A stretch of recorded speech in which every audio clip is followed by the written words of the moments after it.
കേരളം ഒരു വികാരമായി കൊണ്ടു നടക്കുന്ന മലയാളികളാണ് നമ്മുടെ എല്ലായിടങ്ങളിലും പ്രവാസ ജീവിതം നയിക്കുന്നവർ. ഞങ്ങൾ ഈ സന്ദർശന പരിപാടിയുടെ ഭാഗമായി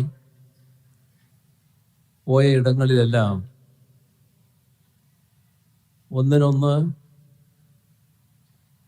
മെച്ചപ്പെട്ട രീതിയിലുള്ള മലയാളി കൂട്ടായ്മയാണ് കാണാൻ കഴിഞ്ഞത്. കുവൈറ്റും ആ പട്ടിക പ്രമുഖ സ്ഥാനത്ത് തന്നെ നിൽക്കുകയാണ്. ഇത് കേരളത്തെക്കുറിച്ചുള്ള നിങ്ങളുടെ കരുതലിൻ്റെയും പ്രതീക്ഷയുടെയും ഭാഗമായി വരുന്നതാണ്. നമ്മുടെ നാടിനെക്കുറിച്ച് ഒട്ടേറെ വിഷമകരമായ ചിന്തകൾ മനസ്സിലുണ്ടായിരുന്നവരാണ് പ്രവാസി സഹോദരങ്ങൾ. കുറച്ചു നാൾ മുൻപ് കേരളത്തിൻ്റെ പല മേഖലകളിലുമുള്ള പിന്നോട്ടു പോക്കിൽ വേദനിച്ചവരായിരുന്നു പ്രവാസി സഹോദരങ്ങൾ. അവര് ജീവിക്കുന്ന രാജ്യങ്ങളിൽ ഓരോ രംഗത്തും നേടിയിട്ടുള്ള പുരോഗതി നമ്മുടെ നാട്ടിൽ വരുമ്പോൾ നമ്മുടെ നാടിൻ്റെ മേഖലകളിൽ ആ പുരോഗതി കാണാത്തത്, അതായിരുന്നു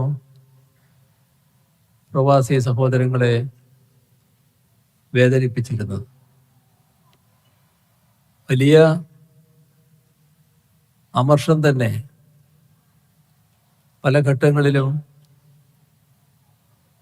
പ്രവാസി സഹോദരങ്ങൾ ഈ കാര്യത്തിൽ പ്രകടിപ്പിച്ചിരുന്നു. നമുക്കറിയാം, കേരളം നേരത്തെ തന്നെ രാജ്യത്തിൻ്റെയും ലോകത്തിൻ്റെയും ശ്രദ്ധ പിടിച്ചു പറ്റിയ ഒരു നാടായിരുന്നു. അതിൻ്റെ ഭാഗമായാണ് കേരള മോഡൽ എന്ന ഒരു പ്രയോഗം തന്നെ വികസന മേഖലയുമായി ബന്ധപ്പെട്ട് സാമൂഹ്യ ശാസ്ത്രജ്ഞരും സാമ്പത്തിക രംഗത്തെ വിദഗ്ധരും പ്രയോഗിച്ചിരുന്നത്. അതിനിടയാക്കിയത് കേരളം വലിയ തോതിൽ സാമ്പത്തിക ശേഷിയുടെ ഒരു സംസ്ഥാനമല്ലെങ്കിലും നമ്മൾ പല കാര്യങ്ങളിലും സാമൂഹ്യ രംഗത്ത് മുന്നിട്ട് നിൽക്കുന്നുണ്ടായിരുന്നു. ജീവിത നിലവാരത്തിൻ്റെ കാര്യത്തിലും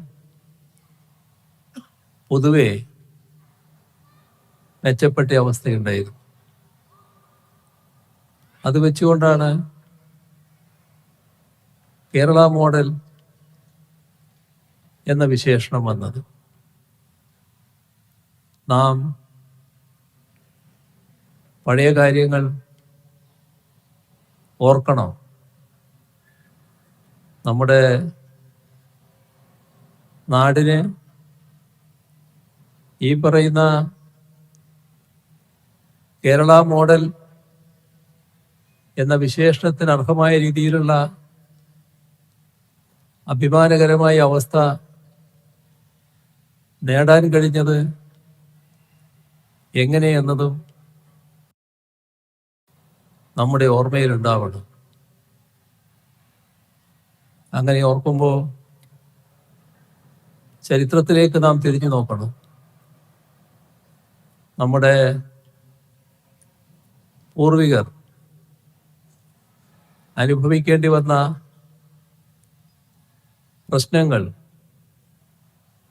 വിഷമകരമായ സാഹചര്യങ്ങൾ, അവ